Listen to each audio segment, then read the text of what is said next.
Assalamualaikum warahmatullahi wabarakatuh. Saya Siti Anjadir Hamdairawan dari kelas 12 IPS ingin mempresentasikan ekonomi mengenai materi akuntansi. Sejarah akuntansi di Indonesia. Akuntansi di dunia mulai diperkenalkan oleh Luca Pacioli melalui bukunya berjudul Summa de Arithmetica Geometrica Proportioni et Proportionalita. Luca Pacioli mulai memperkenalkan adanya sistem buku berpasangan yang saat ini dikenal dengan istilah debit dan kredit. Pada awalnya, sistem pembukuan yang dikenakan oleh Luca Pacioli tunjukkan untuk membantu sistem pencatatan perdagangan di Italia. Namun, sistem akuntansi tersebut berkembang hingga dikenal oleh masyarakat luas, termasuk Indonesia. Sistem pembukuan pertama kali muncul di Indonesia dimulai pada sekitar tahun 1642. Kemunculan akuntansi ini ditandai dengan adanya sistem pengenalan yang sudah dilakukan oleh masyarakat tradisional. Pencatatan yang dilakukan ini digunakan untuk memperhitungkan laba rugi perdagangan. Masyarakat tradisional meniru cara yang dilakukan oleh pedagang luar negeri di Indonesia pada saat melakukan pencatatan terhadap barang dagangannya.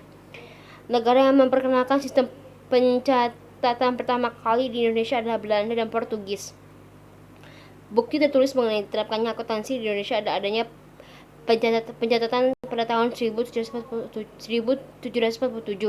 Namun sistem akuntansi yang diterapkan pada saat ini belum mencakup keseluruhan, hanya didasarkan sesuai kepentingannya saja. Pengertian akuntansi. Akuntansi adalah pengukuran, penjabaran, atau pemberian kepastian mengenai informasi yang akan membantu manajer, investor, otoritas pajak, dan pembuat keputusan lain untuk membuat alokasi sumber daya keputusan di dalam perusahaan, organisasi non-profit, dan lembaga pemerintah. Akuntansi adalah seni dalam mengukur, berkomunikasi, dan menginterpretasikan aktivitas keuangan secara luas. Akuntansi juga dikenal sebagai bahasa bisnis. Akuntansi adalah suatu proses mencatat, meringkas, mengklasifikasikan, mengolah, dan menyajikan transaksi serta berbagai aktivitas yang berhubungan dengan keuangan, sehingga informasi tersebut dapat digunakan oleh seseorang yang ahli di bidangnya dan menjadi bahan untuk mengambil suatu keputusan. Tujuan akuntansi: 1. Memberikan informasi keuangan mengenai aktiva, kewajiban, modal suatu perusahaan. Yang kedua, memberikan informasi perubahan dalam aktiva neto suatu perusahaan. Yang ketiga, memberikan informasi penting yang lainnya mengenai perubahan dalam aktiva dan kewajiban suatu perusahaan. Yang keempat, mengungkapkan sejauh mungkin informasi lain berkenaan dengan laporan keuangan yang relevan. Manfaat akuntansi: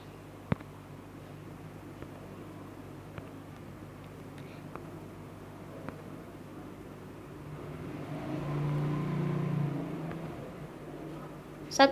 Menyediakan informasi ekonomi suatu perusahaan untuk pengambilan keputusan investasi dan kredit. Yang kedua, memberikan gambaran kondisi perusahaan dari suatu periode ke periode berikutnya.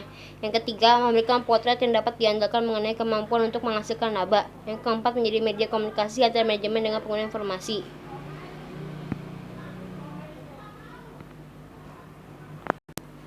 Yang kelima, merupakan bentuk pertanggungjawaban manajemen kepada stockholder.